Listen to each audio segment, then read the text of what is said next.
Hoje, amigos e amigas, nós vamos debater aqui um tema, conversar sobre um tema que acreditamos seja um dos mais importantes da história do Brasil. Um tema que nos remete às lutas inglórias travadas pela nossa história.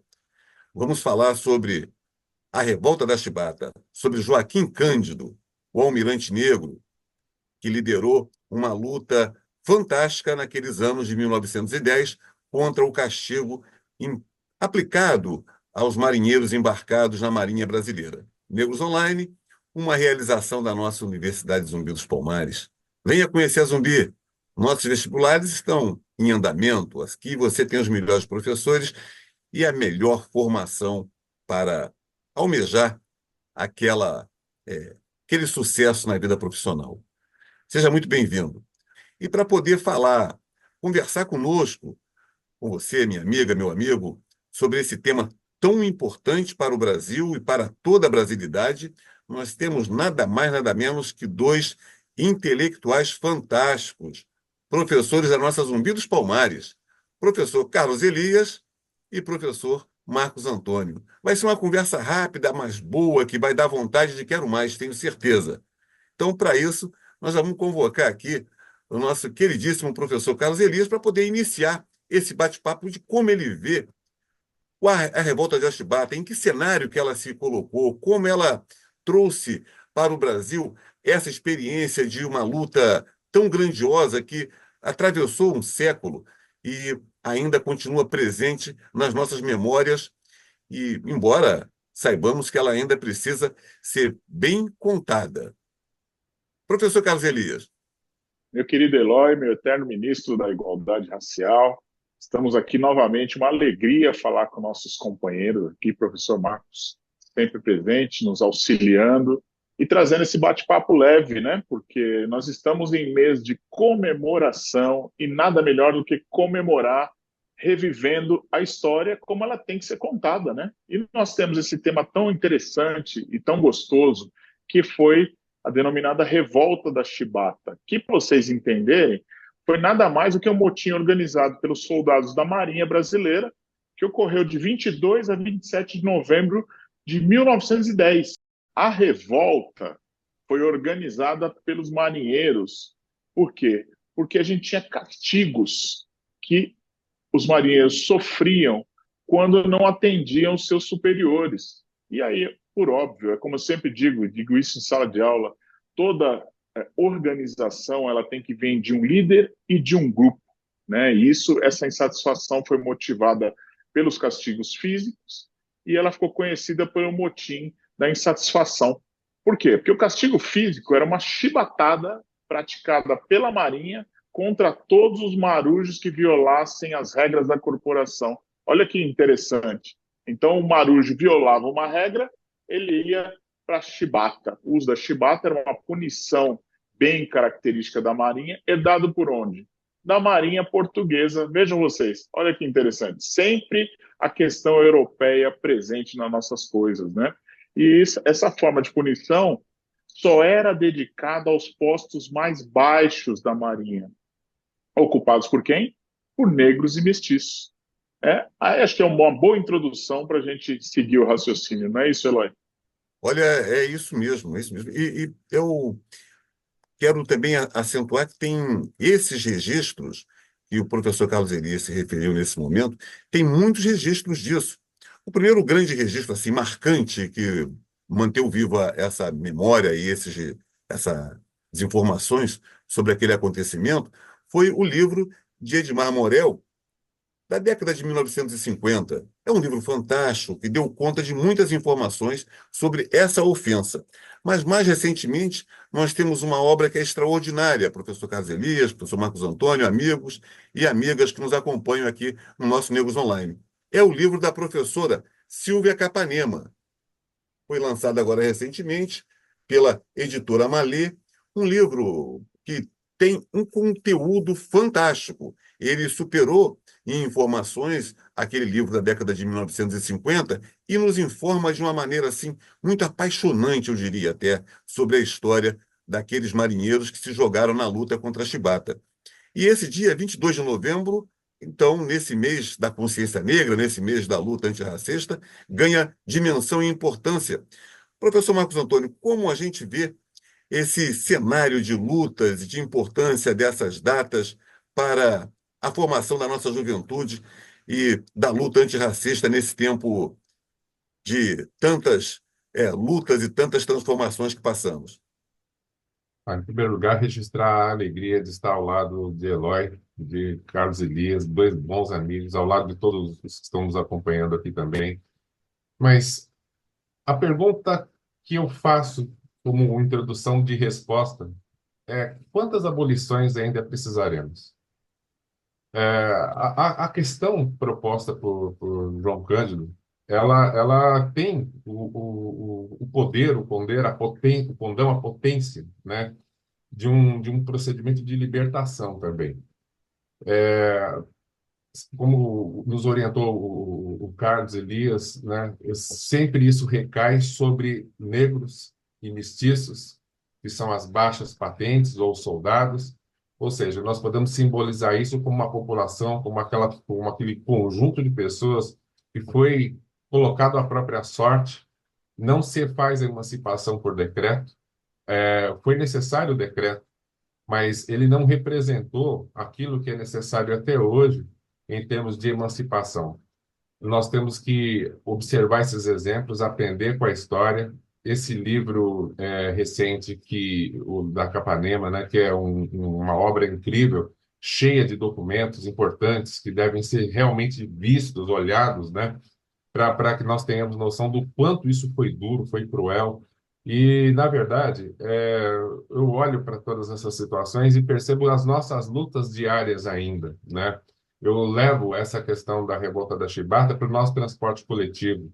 Eu levo essa questão para a empregabilidade. Eu levo essa questão para outras dimensões presentes no nosso cotidiano hoje e que, de alguma forma, tem algum tipo de restrição que, se nós formos assim colocar filtros, nós percebemos que muito daquilo estruturalmente ainda continua presente. Então, eu acho que falar sobre esse assunto, olhar para a história, como realmente um aprendizado mais que necessário e como realmente um ponto através do qual nós devemos tomar impulso para promover as mudanças necessárias ainda. Você trouxe um tema que é forte, ou seja, você trouxe que a luta de João Cândido ela está presente ainda nos dias atuais, de uma forma em mutação, na luta por emprego, por qualidade de vida, na luta por melhores salários, na luta por educação, por saúde, tudo aquilo que não havia presença há pouco mais de um século para a comunidade negra brasileira.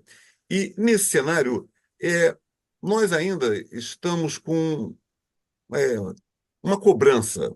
O status quo ainda nos deve. Deve a inscrição de João Cândido no livro dos heróis da pátria. A inscrição de João Cândido e toda a reparação que João Cândido e todos os seus herdeiros nunca receberam, de fato, do Estado brasileiro, por mais luta que tenhamos. Então, essa construção também alcança em Caserias, como é que você vê isso? Porque é uma coisa, né? É uma continuidade tão longa. Parece que o castigo da chibata ele foi interrompido, mas ele tem uma chibata invisível do Estado que ainda nos acompanha. O status quo nos acompanha até 2024, que quando João Cândido não está inscrito no livro dos heróis, quando os seus familiares não receberam as homenagens que todos os anistiados, ou muitos anistiados, receberam ao longo da história quando foram ofendidos. É uma chibata continuada? A gente tem que interromper? Precisamos de João Cândido no livro dos heróis? Precisamos de seus familiares serem reconhecidos? Vamos, como é que a gente. É uma luta, né? A luta não acabou. E essa luta está presente, né? Assim como acentuou o Marcos Antônio de uma forma muito brilhante. Como você vê É, isso? eu trago uma reflexão interessante, inclusive na presença de um brilhante constitucionalista aqui, que pode até me corrigir, mas para os nossos telespectadores, para os nossos ouvintes de streaming, é importante a gente trazer a Constituição Federal, porque a Constituição Federal ela traz umas situações de direitos a personalidades, direito às reparações, e um direito implícito é o direito à memória. Vejam só que interessante. Por que que nós lutamos tanto? Porque nós temos na Constituição Federal, como um dos princípios constitucionais, o direito à informação. E quando você fala de direito à informação, você está trazendo com ele o direito à memória. E quando a gente fala do Almirante Negro, olha que espetáculo, né? Você falar que isso ele tem um primado da dignidade da pessoa humana de trazer essa memória.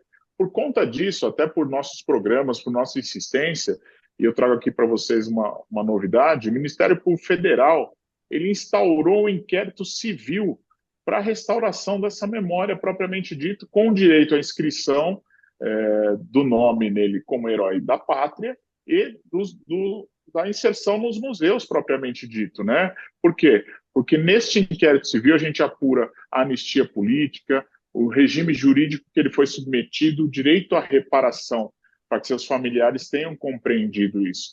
Então, quer dizer, hoje nós conseguimos, através de um órgão importantíssimo, o Ministério Público Federal, que falasse a mesma língua que a gente. Ou seja, João Cândido, quem é? É um herói nacional. Né? O imaginário popular, aí, a luta dos movimentos negros e o cancioneiro popular já sempre reconheceram ele como um herói nacional. Quantas e quantas vezes nós cantamos no carnaval o Almirante Negro, né? E para isso, você tem que trazer essa situação para pôr fim a essa questão das chibatas, como trouxe o nosso ministro aqui, de forma acentuada no regime jurídico, colocando os nossos heróis onde eles merecem estar. Por quê? Ele, sim, tem que estar inscrito no livro dos heróis, ele tem que estar plenamente reconhecido nos museus, para que os nossos acadêmicos, nossos estudantes tenham essa visão completa. Ou seja, quando se organiza um grupo que vai se lutar por um fato, nós temos, proteção constitucional, 2, nós temos reconhecimento popular, e 3, nós temos o reconhecimento jurídico. Essa é a minha visão para esse fim dessas chibatadas. Na década de 1970, quando João Bosco e Aldir Blanc, dois jovens brilhantes músicos, intelectuais que trazem aquela poesia que hoje a juventude pouco conhece. Às vezes, quando vou em algum lugar fazer uma fala, numa escola, pouca gente ouviu o Almirante Negro ou o marinheiro João Cândido naquela canção maravilhosa. E o que acontece é que a música, ela também transmite essa informação. Esse tempo agora, a gente não tem percebido como a gente fazer para essa memória aí do João Cândido estar presente. Essa memória aí, quer dizer, essa expressão do João Cândido retornar, porque a par dessa necessidade legal e constitucional do João Cândido estar no panteão dos heróis, João Cândido está nos livros escolares, João Cândido está sendo homenageado. Parece que tem uma resistência, né? Porque João Cândido foi um herói vitorioso, um herói negro vitorioso. Acho que não há o registro de todas as revoltas, de todas as lutas travadas ao longo da história, um registro de um negro vitorioso naquela causa. João Cândido foi vitorioso. Nós perdemos nos malês, perdemos nos canudos, perdemos nas inúmeras revoltas que foram dizimadas, nas revoltas contra a escravidão dizimadas, mas João Cândido foi vitorioso. Acabou com a chibata. E esse parece que é como assim, olha, negro vitorioso, segura essa onda, não deixa que ele seja conhecido por todas e todos, não. Juventude precisa ter só o exemplo das derrotas. Eu não sei se estou sendo muito duro, professor Marcos Antônio, amigo, mas seria alguma coisa assim, a gente tem que, pela cultura, pela educação, e reforçando cada vez mais também essa memória vitoriosa que nós temos de João Cândido. É muito importante fazer um paralelo, me parece, né? Um herói, para o imaginário das pessoas, para a sociedade, deve funcionar como um ponto cardeal, um lugar para onde olhar, um lugar de orientação. Fazer parte do panteão, sabe? Ter reconhecimento, uma adequada inclusão no material escolar, ser repetida a sua história, ser conhecido o seu padrão de luta, observar a sua capacidade de ter trazido, de fato, vitória, como você bem assinalou, né? Ele é representativo de uma vitória, ele extinguiu um maltrato, né? ele fez aquilo que o legislador constituinte, como tão bem lembrou o Carlos Elias, ele realmente foi protagonista de que fosse prevalecido um direito fundamental, né? Um direito de dignidade. Então, realmente, nesse aspecto, eu acho que nós deveríamos, inclusive, enquanto universidade, enquanto escola, fomentar que chegasse ao Congresso Nacional uma proposta que se transformasse, né, em uma medida legislativa que fizesse essa reparação, É, né, me, e me perdoe encaminhar interromper, lhe interromper, Uhum, mas trazer um elemento é que já há essa proposta no Congresso brasileiro, no Senado, inclusive, mas ela uhum. foi obstada, parece que no último período, por um senador é, de um partido de extrema-direita que se nega a reconhecer João Cândido. É para além do. É uma luta mesmo muito grande. Mas me perdoe ter interrompido, mas é que já há essa proposta lá no Senado. Eu acho que nós devemos, então, tentar estimular que ela prospere, né? Buscar estimular que ela prospere, porque, de fato, é preciso fazer com que. Vou repetir, eu acho que nós temos que transformar tudo isso num ponto cardeal, né? Em alguma coisa que seja uma referência, um lugar para olhar, um local de reflexão.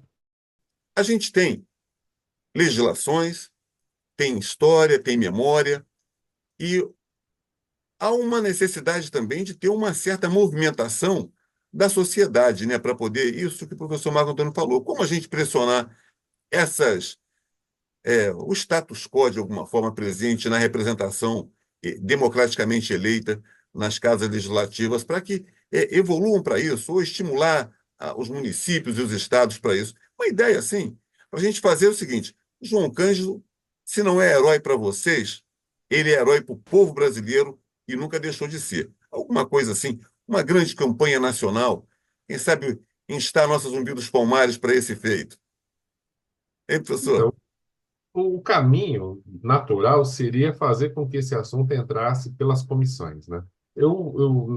Do ponto de vista estruturante, o parlamento hoje está com a porta um pouco fechada para esses temas, né? É, por isso que Por outro lado, por isso que eu estou apelando aqui para poder falar assim, eu queria ouvir até o Carlos Elias nessa vibe também. Como é que a gente vai por esse caminho? Porque precisamos mobilizar a sociedade. Só nós é, temos as informações e a necessidade de fazer esse ponto cardeal, essa referência, para que todos saibamos. Nós podemos ter mobilidade social porque temos aqueles que lutaram um dia por isso. Temos a universidade pública, temos a Universidade Zumbi dos Palmares. É uma referência, João Cândido? Professor Caselias, é uma referência? Sim, eu sempre falo o seguinte, como você bem colocou, a música, ela traz a gente reviver emoções. Porém, quando o povo não tem conhecimento do que a música fala, ele fica em dúvida. Porque se a gente lembrar umas referências musical que fala Salve o Almirante Negro, então a pessoa ouve isso, ela não sabe nem o que está se referindo. Modernamente, na parte jurídica, nós temos o que hoje? A justiça restaurativa. Se vocês tiverem curiosidade, entra no site do CNJ, nós vamos ter hoje a justiça restaurativa. E o que é isso? É um movimento jurídico que traz na cabeça de todo mundo de que forma nós poderemos mobilizar o parlamento, as comissões, para uma justiça restaurativa. No caso do nosso querido João Cândido, nós temos o quê? Ele foi expulso da Marinha em 1912, né? E por conta da expulsão, os seus descendentes não puderam receber a sua pensão da Marinha, como muita gente recebe aí após a aposentadoria dos seus familiares. Então, o que nós estamos falando? De justiça restaurativa para que concedesse uma anistia política a ele, como nós vivenciamos isso recentemente com o nosso ex-presidente Bolsonaro, concedendo anistia ou graça em situações muito menos populares, todo mundo presenciou isso. Concedida essa anistia política, permitiria aos seus descendentes uma pensão que um dos seus filhos, o Adalberto Nascimento Cândido, hoje, com 85 anos vivo, receber uma pensão do seu pai seria duas formatações, uma alegria e uma questão de sobrevivência. Então, eu entendo que, juridicamente, a justiça restaurativa, pelo caminho do CNJ, nós teríamos uma força para elencar essa situação trazida pelo nosso eterno ministro Eloy aqui. É a minha posição. Poxa, perfeito. Obrigado, mas é perfeita a sua fala, não tem como concordar. Não foi um clamor. E agora você trouxe aí um clamor aí, nos brindou com um canto. Salve o almirante negro.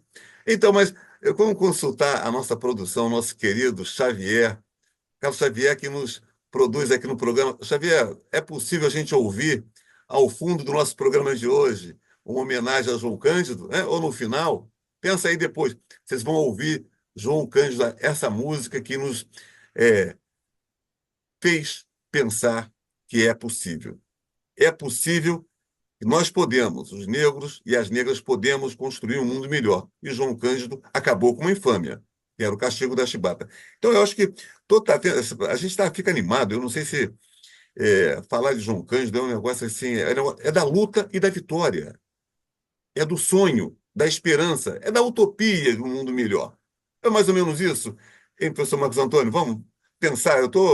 Fico entusiasmado demais. Acho esse João Cândido o herói real do Brasil, o herói vitorioso.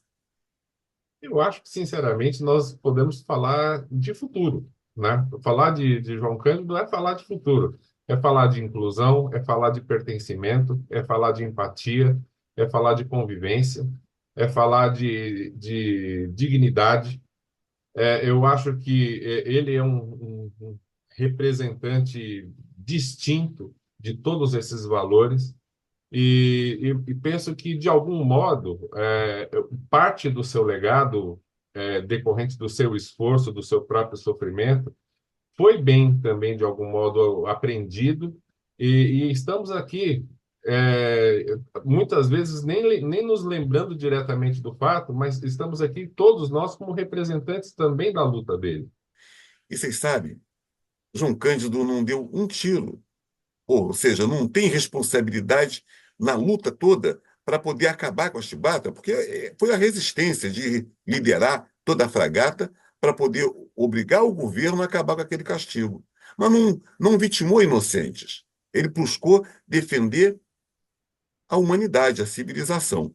É esse que é o norte, isso talvez que nos orienta, certamente nos orienta. Não é mais ou menos isso?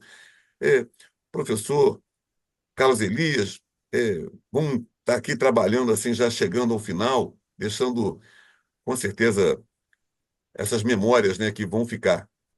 Eu acho que o movimento negro ele é tão importante, tão fortalecido atualmente, com pessoas que estudam diversos temas, que eu fiz uma sugestão para o nosso querido reitor, que a Zumbi dos Palmares, através de de um corpo jurídico, ela tem que ser amigo da corte em qualquer situação que haja movimentação. E já me coloquei à disposição para tanto. Por quê? Porque esse inquérito civil que tramita no Rio de Janeiro, a Marinha está oferecendo resistência a esse reconhecimento. E, às vezes, o Ministério Público Federal não tem tantos elementos quanto nós temos. Então, nós necessitamos ser amigos da corte nesse sentido, para que haja uma força, além dele ter o reconhecimento, o silêncio e a resistência da Marinha seja espancado nesse formato. Então, eu entendo que se tiver que sustentar isso, se tiver que ter uma oratória presente, seja no parlamento ou seja no judiciário, ela seja efetuada pelo próprio movimento negro, representado pela Zumbi dos Palmares, o qual já me coloco à plena disposição. Um abraço a todos. Aproveitar o gancho da sua fala, mas o Ministério Público Federal, o procurador, é o doutor Júlio José de Araújo Júnior. Júlio José de Araújo Júnior, procurador da República, que está à frente dessa iniciativa. É muito honroso e essa sua manifestação nos deixa ainda mais sensibilizados com nesse programa de hoje, para falar de João Cândido. Só para poder dar o nome do procurador que está à frente. Professor Carlos Elias, valeu. Professor Marcos Antônio. Eu penso que a universidade, ela precisa ter um papel importante, né, nesse trabalho todo. Ela precisa multiplicar esse diálogo, ela precisa expandir para fora de seus muros. E a Zumbi dos Palmares é um grande exemplo disso. Nós somos uma escola peculiar e capaz de trazer esses debates em um nível bastante alto, com muita compostura, inclusive, em relação a tudo isso, considerando todos os lados mais do que qualquer coisa, falar sobre inclusão democraticamente. É isso. É isso. Amigos e amigas, a gente já fica assim com gosto de quero mais, de fazer, conversar mais e nos reunir, encontrar. Queremos suas sugestões, dá o seu like lá para a gente, manda suas ideias também, que nós vamos acompanhando por aqui. Aqui, Negros Online. Hoje, João Cândido, herói do Brasil. É isso que nós queremos. O marinheiro negro que acabou com o castigo da chibata naquele ano de 1910, no dia 22 de novembro. É isso. Um afetuoso abraçafro a todos e todas e até o próximo nosso Negros Online. Aqui, realização da nossa Zumbi dos Palmares. Pisadas no cais,